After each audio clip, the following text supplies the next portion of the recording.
The courtroom was crowded. And this was in West Point? This was in West Point.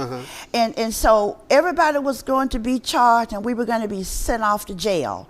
We were boycotting the merchants because we didn't have black people working in the stores. The first place we boycotted was the Kroger store, which used to be right at the edge of Cottrell Street as you come to downtown. But I'm jumping ahead of myself. And so I wanted to know on my study, what made Mississippi black people in the 1960s? We had lived under Jim Crow all of our lives. What is Jim Crow? Jim Crow is, if you know anything about history, C. Van Woodward wrote this book, said, The Strange Career of Jim Crow. Jim Crow was a set of laws, the black code systems, a set of laws that prevented you and I from having equal opportunities for education, for employment, to drink out of the water fountain, to be seated in the waiting room when we visit with the doctors, not having to, you had to step off the side of the street. You knew your place in society in the South if you were a Mississippian. And that process is called enculturation. So I wanted to look at the enculturation process of the people in West Point, and I wanted to look at another concept in anthropology that is referred to as cultural diffusion. Cultural diffusion is when another culture comes in contact with the one that's unfamiliar. They bring in new ideas, new technology, if you will. As humans evolved from the overtube, we went into making other kind of technologies. When we started to domesticate animals, we invented fire. So a community or group of people is known based on their technology, their ideas, and how they adapt. And I won't use the term assimilate, because we had already assimilated after we had came over as slaves. We spoke the language, we copied some of the Puritan ways, and we were really entrenched because your parents would tell you, don't get out of place. We don't want to see you hung. We don't want to see you in jail, or you come up missing and we don't know where you are. So that's what Jim Crow was. Well, were black people afraid, or because of the threats on their lives back in West Point, Mississippi, or were they encouraged because they were discriminated against? Were they encouraged? Did you find that those people who stood up, like the Howard Guns and like the people that you mentioned, what inspired them to push?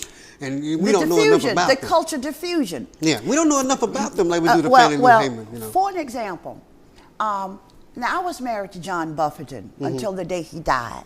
I married John in January of '68, and he died in March of '95.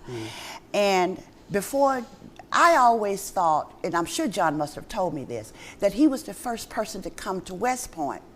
But Student Nonviolent Coordinating Committee, which was under the leadership of, it was John Lewis, Julian Bond, and then Stokley Carmichael came. Then you had the Southern Christian Leadership Conference. You had the Core for Equality, another group. You had the Black Panthers. You had the Black United Front. You had all of these various organizations. We, the Student Nonviolent Coordinating people, we were more radical than the SCLC. King wanted to be nonviolent, and Stokley Carmichael said, if you hit me, I'm gonna hit you back. And so we were more radical in that sense. And so were we scared? Scared to death. I remember my daddy. If you lived in Mississippi in a town like West Point was a company's town. Either you worked for the Bryant Brothers Packing Company, or you worked for the Sykes Lumber Yard that did the sawmill stuff.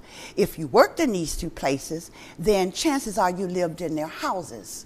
So you reported to them. I could recall my daddy's boss from Bryant Brothers coming to our house trying to talk my mama into letting daddy come back home after daddy done cut up and went off on the weekend and clowning around with his chicks. So they come in and try to put the family back together? They had to. Mama wouldn't let him in. Oh. But, and so out of all of this, my daddy would say to us, don't go up to be messing around with them civil rights workers, I'm gonna lose my job, or your house would get burned down. People were terrified. absolutely terrified. You know, there were burnings, and I can recall times my oldest child, my daughter, Terry, and I crawling around on the floor where the Klansmen were shooting in the Freedom House. And so it was a time to be afraid in Mississippi. You have to understand that anytime you move into a society that is in dominant control, you become a threat once you started to rise up. We could never possibly, we probably could have, but had it not been for these young people that came from around the United States. The Freedom Riders? The Freedom Riders was out over in North Carolina Okay. that integrated the Woolworth counters and stuff. Oh, okay. These young people came, that's one man that I interviewed, I thought my husband was the first one to come to Mississippi, but he wasn't. He was sent to a nearby town in Columbus, so we had these spot houses that these civil rights students that from Syracuse, Yale, Harvard, George Washington University, Stanford, they were from black institutions. They were from everywhere. And so one of the men that came before my husband's name is Eddie Brooks. Eddie now lives in Tupelo. Eddie came to Mississippi in 1962. They were into these communities, but they were quiet.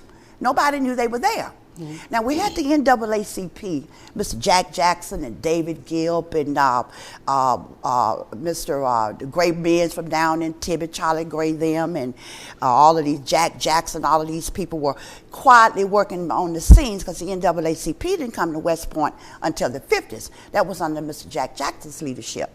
And so Eddie Brooks, when they came to West Point, I didn't know this until I interviewed him recently. They lived on 5th Street down from the high school, mm-hmm. and lived in the house with Bishop, God, what his name has escaped me. But he was, Eddie Long wasn't born back in those days. His name is on the tip of my tongue, but he was the Methodist bishop. Mm-hmm. The Methodist church in the black community played a unique role than the Baptist churches. They are more sophisticated, if you will, in the Baptist churches. Played a dominant role. Okay, more so than the Baptist. Absolutely, in those early days. Mm-hmm. And so this pastor took these civil rights workers in. It was Bob Gillum, he was from Chicago, David, this young man that I'm talking about, Eddie Brooks from Chicago, but they were 17 years old, mm-hmm. coming to Mississippi, scared to death. And so But they should have been, shouldn't they? Everybody was scared. Yeah.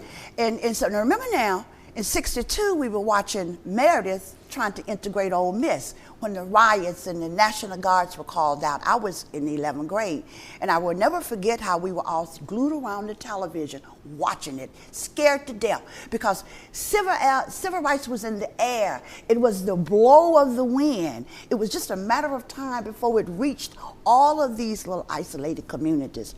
And so when one of the civil rights workers from Chicago went back to another location, Eddie Brooks and another guy, Dave Lorenzo, he was from Chicago, but he also was a writer for Jet magazine. Mm-hmm. They went to the nearby town of Columbus and kidnapped Buffington and brought him to West Point.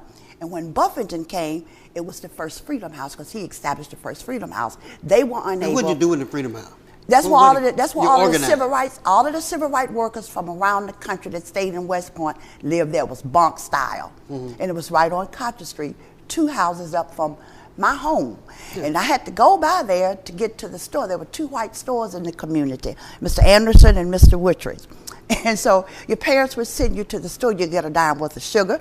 And so on the way up to the Freedom House one morning, I've always been an inquisitive kind of person. I stopped and looked in the mailbox to see who all lived there, because my daddy had forbidden my brother and I to go there. And as I was looking in the mailbox, this man came out and said, "What are you doing?" I said, "I'm trying to see who lives here." And I ended up marrying this man. Oh my goodness. My daddy didn't know that. Okay. But I would sneak off, and we would go when Stokley Carmichael was elected chairman, because I was a SNCC girl. Stokley Carmichael was elected chairman of the Student Nonviolent Coordinating Committee after John Lewis stepped down. And it was up in Shaw, up in the North Carolina, and Stokley stood up that night and hollered, "Black Power." It was 10 of us. That's the beginning of Black Power? That's the beginning of Black Power. And it was 10 of us in the car that night. Me, Joel Bernard, Johnny Wilson, and Evelyn, John Buffington, me, and I can't remember who the other people were, but the car broke down coming back. Holy cow. And I was scared to death. My dad was going to miss me because I had been gone a long time. And so I was there, but my daddy never knew that, because you were not allowed, because there was this fear. Imagine losing your job in Mississippi if it was the only thing there was a meat packing company on the